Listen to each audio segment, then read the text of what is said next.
In a landmark case, Epping District Council just won a High Court injunction to evict asylum seekers from the Bell Hotel. In this video, I want to go through how the hotel owners tried to stop the injunction, how the Home Office tried to muscle in, and how the council ended up winning. Then wrap up by discussing the consequences and what happens next.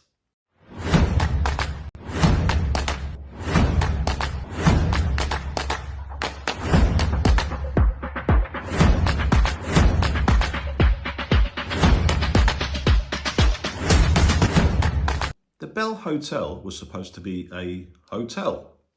So what is a hotel? How is a hotel defined in planning permissions? Well, it must have short stay guests, business travellers, that kind of thing, and provide meals, cleaning and other services to the guests and charge a fee for that.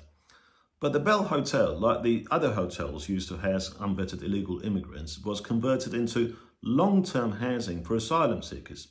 That's a change of use, and legally it needs planning permission. Imagine if a pub licensed to serve alcohol on its premises suddenly starts a different activity, say turns it into a gambling premises, then obviously it's no longer a pub and requires a different license.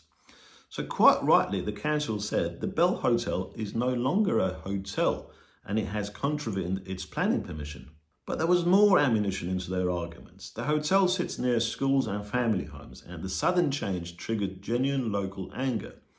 Again, imagine if the hotel was turned into a prison. Well, you just can't do that near schools without careful consultation and evaluation.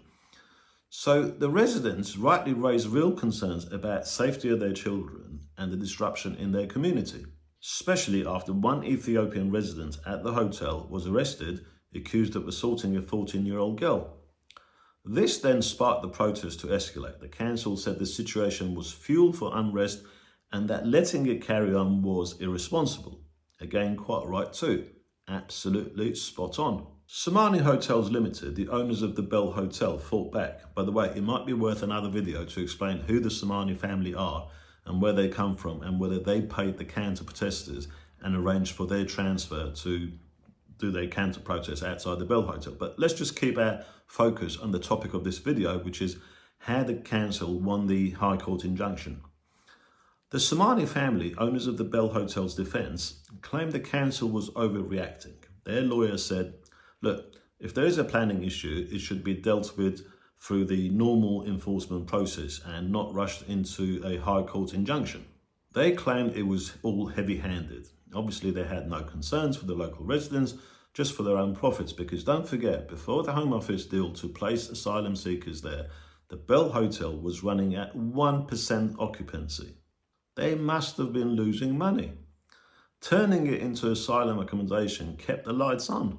From 1% occupancy, they went to full occupancy. No staff costs, no hassle, just maximum profit for the Somani family.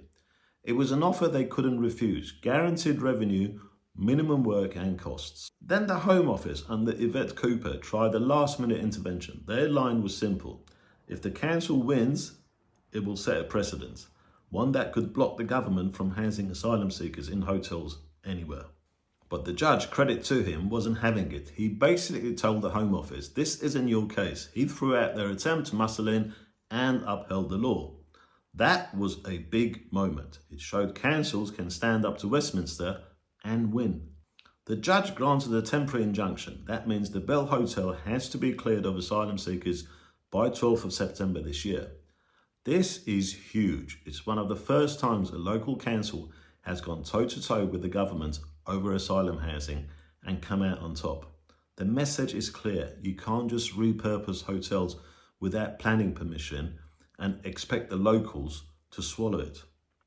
So what happens now? Well, the Bell Hotel has to clear its current residents by September, as we said earlier. The council will push for a permanent injunction. The hotel owners may decide to appeal, and across the UK, other councils might follow Epping's lead.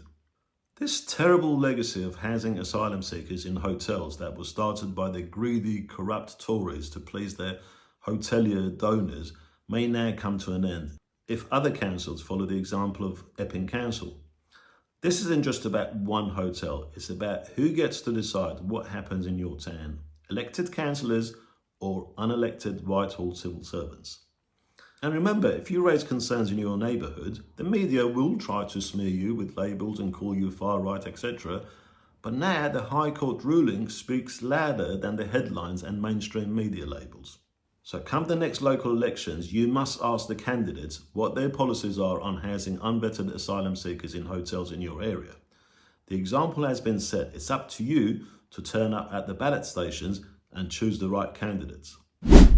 And you should also let your current councillors know you want them to do what Epping Council did.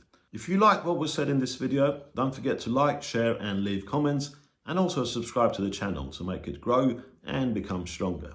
Thanks for watching.